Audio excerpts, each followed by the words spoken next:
3 months later, in the tavern in Brighttown, some warriors chat about how the Sword Saintess hasn't recovered yet, and they joke about it. While they're chatting, a knight steps in and mentions that only the Bloodstorm heroes can handle this bunch of goblins properly. The knight is the diamond-ranked Blizzard hero captain, Prince Crazier. After 3 months of steady breeding, Lin amassed 150 third-generation heroic goblins. Meanwhile, the royal family issued 3 bounties with a reward of 100 gold coins, and adventurer groups of various ranks are flocking to Brighttown to eliminate the goblin tribe. Our boy learns all this from a simulation, and is told to prepare accordingly because he'll be facing diamond and epic ranked opponents. Diamond ranks are elites of humanity, and the power of the epic ranked surpasses that of even the Sword Saintess, leaving Lin slightly overwhelmed by the message. Not long after, he receives a report from the Holy Mother and Goblin Yue that the new goblins have mostly matured, but forest resources are running low and everyone is starting to get hungry. Apart from that, the nearby iron mines are nearly depleted, causing a lack of weapons and training. Upon hearing that, Lin realizes they have to relocate to a defensible, resource-rich place to be able to deal with the fire coming from Brighttown. He orders that everyone prepare to move immediately, and the Holy Mother goes to deliver his message. They find a cave behind a waterfall, which has complete and deep tunnels ideal for their new home, so Lin orders some goblins to clear the rubble while the others take care of the captives and children. Lin announces to the entire tribe that this is their new home, and promises proper living conditions for those who obey his orders, but death to those who disobey rules, which makes the goblins praise Lin. After settling the tribe, Lin considers investigating the situation in Brighttown so he can figure out what these adventurers are up to and scheme a plan. Meanwhile, in the tavern, the bartender asks the prince why he's taking care of these goblins when he only kills high-level monsters, and Crazier replies that he has to deal with the goblins himself to save his useless cousin, Loader. Suddenly, one of the old adventurers who came for the bounty tells Crazier to take care of the goblins and keep the reward instead of making him come all this way. All heads turn to the man, and they're shocked to find out he's Grey Hat Mage, the leader of the diamond-level Grey Hat Hero Party. Crazier playfully retorts that the Grey Hat Mage has quite an attitude, but he's soon interrupted by a man who laughs and asks them if they think they can act out just because the Sword Saintess has weakened. He reminds them that the cold-blooded woman and epic adventurer named Lucilina is here, who is said to kill everything, good or bad, just in a bid to get money, and the men in the tavern cower in fear. Crazier asks the man who just spoke if he's also here for the goblins, but the man says he only came around to slay a dragon for fun, hoping to become an epic-level adventurer. Regardless, he warns them not to underestimate goblins because their evolutionary ability is frightening, even though they're low-level. The Grey Hat Mage concurs with him because the low-level species has been around since ancient times, and remains the enemy of all races after tens of thousands of years. Apparently, the extermination of goblins is a hassle, and the mage affirms that he wouldn't have bothered with this mess if it hadn't been for the bounty. Upon hearing that, Crazier receives the caution that they have to tread carefully, especially after great people have fallen prey to them. Crazier suggests to the Grey Hat Mage that they team up and offers to give him all the bounty once they win, and that's an offer the Grey Hat Mage can't refuse. After they team up, the mage suggests that they just charge into the forest and solve this with violence, but the prince replies that they have to scout and plan specifically because there are too many unknowns. However, the mage thinks he's being too careful. But while they're talking, an eccentric knight called Goblin Slayer walks by, and Crazier immediately goes to introduce himself. The Goblin Slayer is an odd personality who even conceals his voice, and the mage mentions how the Slayer once slaughtered a goblin chief and killed thousands of goblins in one battle. Those figures sound amazing to Crazier, so he asks the Goblin Slayer to team up with them. Shockingly, the Goblin Slayer replies that he doesn't need a team because they'd only slow him down, but the mage reminds him not to come crying for help when the goblins capture him for slaughter. Meanwhile, Lin watches the town from a nearby cliff and uses a skill called Sharp Eyes to zoom in on the Goblin Slayer, who is level 65 and has an overall power between the range of 1,000 to 3,000. That doesn't make any sense to Lin, making him wonder if his system is malfunctioning, but he's soon told that the system is fine. Our boy decides to keep a closer eye on the Goblin Slayer since he seems to be the biggest contender. Meanwhile, the group led by Crazier arrives at the previous location of the Tianquang tribe, and Gru can't fathom how a goblin tribe this big hadn't been discovered ages ago. While they're looking, Crazier hands Gru a strand of hair he found, and the old man puts it in his mouth and recognizes it's elf hair. That sounds absurd to Crazier, and he wonders if the elves are helping the goblins hide. Gru, on the other hand, believes the elves helped the goblins relocate and covered their tracks, so he lets out one of his butterfly pets that's drawn to the scent of elves and hopes to follow it to where they're hiding. When the butterfly leads them to a river, Crazier suggests that they just wait for the Goblin Slayer to show up, but Gru points out to him to look across the river, and they spot a goblin there. Immediately, the team springs into action and chases down the goblins, while Lin smirks that the prey has taken the bait. Suddenly, the Goblin Slayer shows up out of nowhere, and Lin hadn't been expecting him to show up at all. When the Slayer takes off all his armor to bathe, it turns out it's not a man after all, but a very beautiful woman. It's funny to Lin, but she doesn't seem human, and her abilities are exceptional. However, the leisure to bathe at such a time is unusual, which makes Lin suspect that she's deliberately trying to lure him down. So as not to take chances, he flies away on his dragon to go deal with the 2 diamond-ranked warriors first. As he flies away, he wonders what kind of intelligent species the Goblin Slayer is and would love to savor the experience. Meanwhile, Caesar and his team notice the goblin they're chasing has collapsed, so they suspect that the tribe is nearby. Suddenly, they're ambushed by a series of fiery arrows, and Gru immediately protects everyone from the impact of the ambush. Immediately after, Goblin Kwang shows up behind them, and Gru asks everyone to focus their attack on him, because he's most likely a hero-class goblin. Gru fires at the goblin with a fireball spell that causes a great explosion, and he protects himself with a shield. When the smoke clears, Goblin Kwang appears completely unscathed, which shocks the men. He launches out of the smoke towards them, but they soon notice that other elite goblins have also surrounded them and are closing in. It's astounding to Gru that these goblins have iron armor and weapons, so to avoid them getting close, he triggers a spell called Fountain of Life that strengthens his 2 magician accomplices. One of the 2 assisting magicians jumps into the air and fires a mid-tier magic called Ice Spikes that takes out a few goblins, and the other uses a mid-tier magic known as Quicksand Field and a Rain of Judgment that slows down the incoming goblins. Lin watches from the top of a cliff and asks one of his men, Gobuti, to create an opening for another goblin, Gobu Kong, to charge in. Immediately, Gobuti leaps down towards the fighting spot and charges toward Gru, who is alarmed to see him closing in on him. He quickly avoids the incoming goblin, which allows Goblin Kwang and the other goblins to wreak havoc. Meanwhile, Caesar encourages the men not to be afraid and tells the shield-bearers to hold the line, but the shield-bearers are soon overrun by the goblins. Upon seeing that, Caesar prays to the Holy Lords to grant him the power to smite these vile creatures. He triggers an advanced magic called the Holy Light Enchantment, and he asks everyone to gather around him and form a blizzard formation to also help heal the injured quickly. As he charges the men to kill them all, Lin considers how the diamond-ranked adventurer party has abilities much greater than what he expected. They would have been invincible for any other goblin tribe, but unfortunately for them, they came to the wrong place. Suddenly Gobusan, the mutated goblin, appears, and Gru is shocked to see a mutant goblin face to face. Meanwhile, the Goblin Slayer finishes her bath and muses about how fascinating and powerful goblins are. On the other side, Gobusan rips Gru apart and severely injures Caesar. The prince stares in horror as the dying old man begs him to help, but he's so scared that he takes off because these goblins are more demonic than he expected. Left alone, Gobusan approaches the old man, who keeps screaming for help. Meanwhile, Caesar runs away with fluids coming out of every hole in his body as he tries to avoid multiple arrows from elven snipers. Realizing he's surrounded, he prays that someone comes to save him, and he runs into the Goblin Slayer, whom he begs to save them. While he's making his plea, an army of goblins leaps towards him from behind to finish him off. Blood is shed, but it's not Caesar's, because he gets to watch as the Goblin Slayer takes out the advancing goblins with their own weapons. As she walks past him, he thanks her profusely and promises to repay her. Angry, she informs him that the only way he can repay her is to stay far away from her and calls him a ridiculous kid.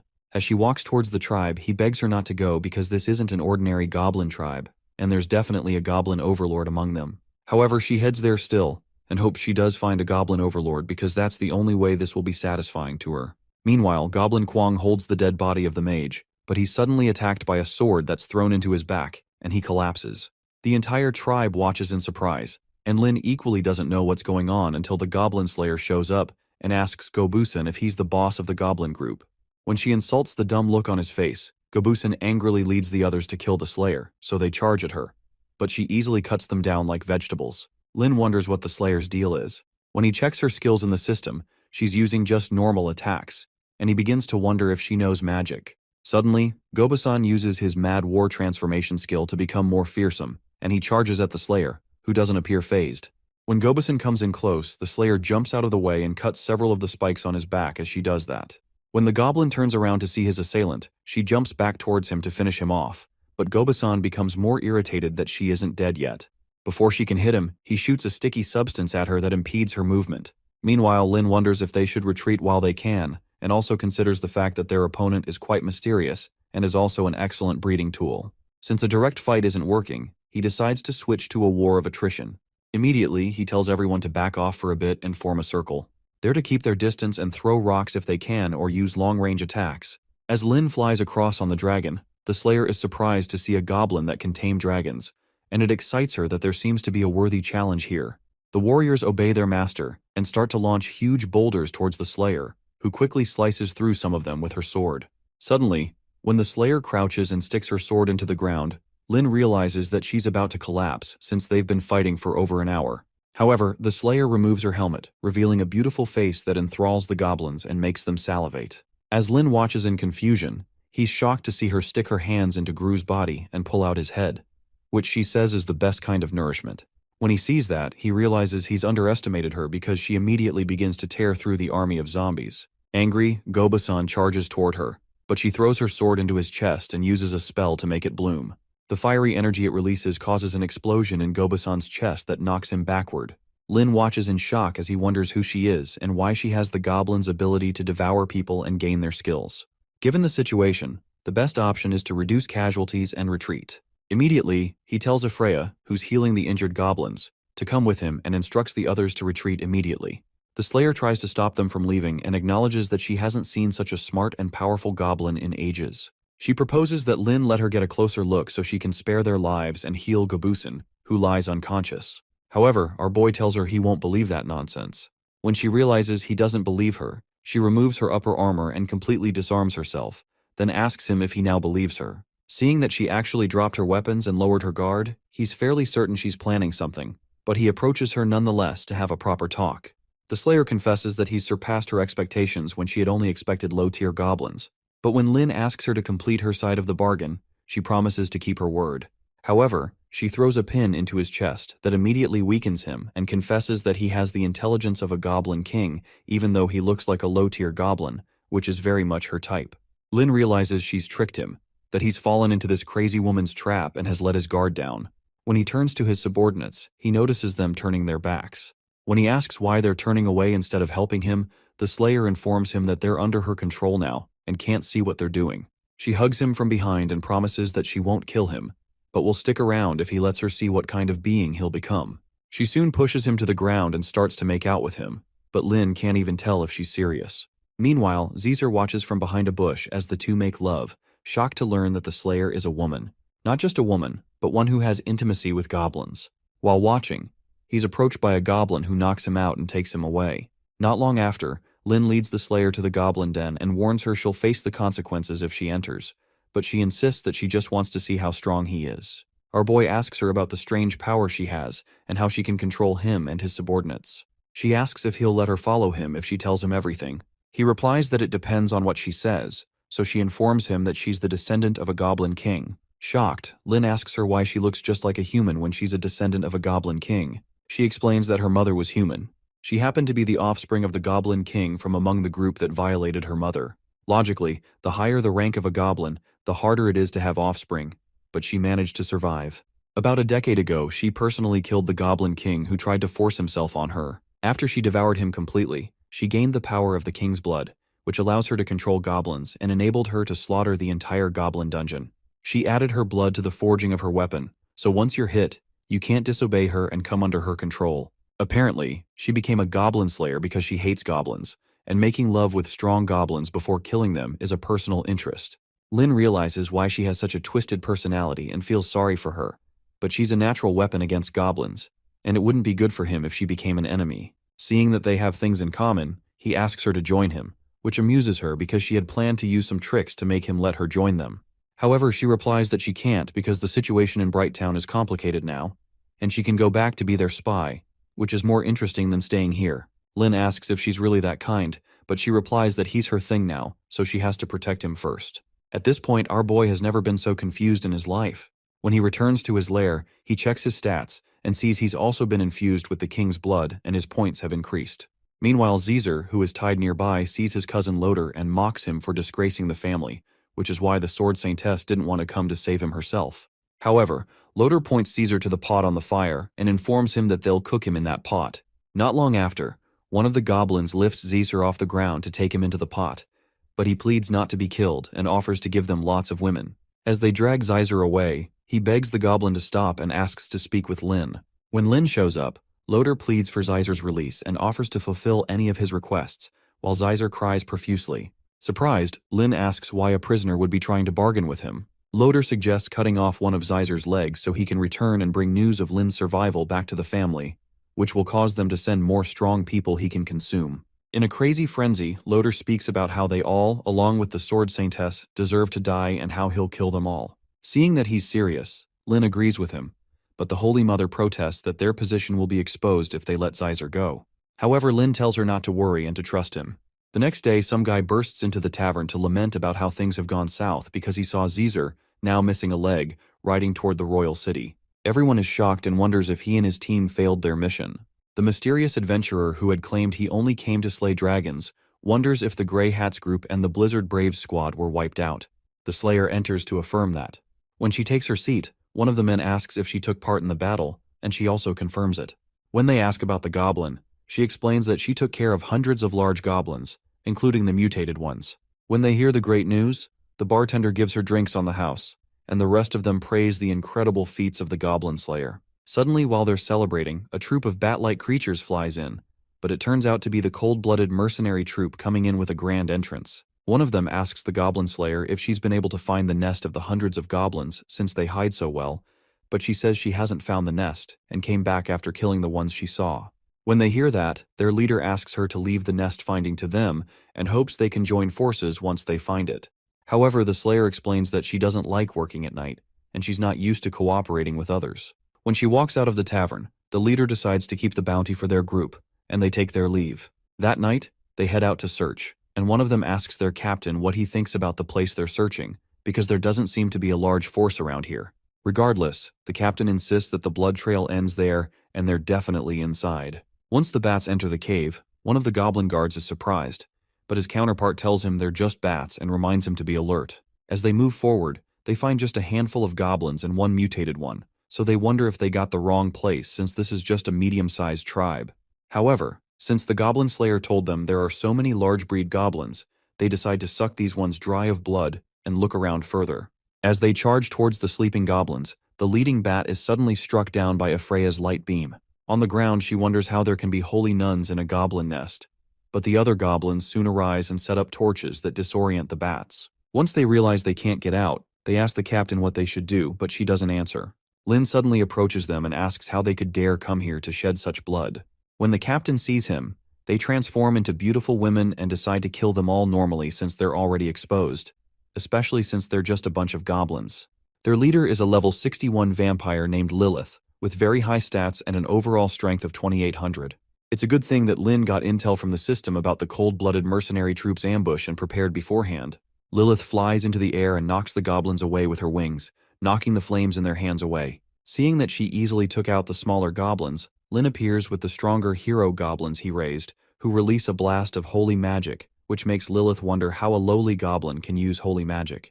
They're soon knocked to the ground, so Lin approaches them and proposes that they talk since neither of them will gain anything from fighting. Since it's obvious that they're here for the bounty, he asks why blood-drinking vampires need money. Lilith, however, responds that it's not easy to deal with the Holy Church and the Sword Saint, because they had to sign an agreement not to drink human blood, which requires them to work for money to buy blood. Lin watches with great intent, and he wonders if he can improve their clan's bloodline by getting them on his side. Our boy expresses his understanding and suggests that they cooperate. He offers to provide them with blood, but Lilith protests that the amount of blood they have is not even close to being enough for a long-term supply. In response, Lin explains that there are documents that indicate that the kidney is the source of vital essence and blood, and a man's love juice has the effect of substituting human blood for certain bloodthirsty monsters. The vampires watch in surprise, so Lin further explains that legend has it that there is a kind of monster called succubus. Long ago, they discovered that male love juice has this special effect, and since then, they have lived by extracting love juice. That way, they don't need to kill for it. They can just extract it everywhere and obtain nourishment and replenishment. Even if goblins lack everything, they don't lack this, so they can guarantee that they don't have to worry about blood if they can reach an agreement. While the vampires wonder how true this is, Lilith affirms that they'll know if it's true or not once they try. As she steps forward, one of her subordinates holds her back and reminds her that they're the Countess's kin, and they should wait for the Count, who is currently sealed. Lilith, however, protests that they've lost many of their sisters for hundreds of years, but they don't have to suffer and take risks anymore if this method is real. Soon after, Lilith does a practical session right in front of them and gets a load of the love juice. Once she swallows it, she realizes it really can replace blood, so the other ladies quickly rush forward to try. After they're done with Lin, he has to call the Holy Mother, Leah, to help him up after the starved vampires deal with him.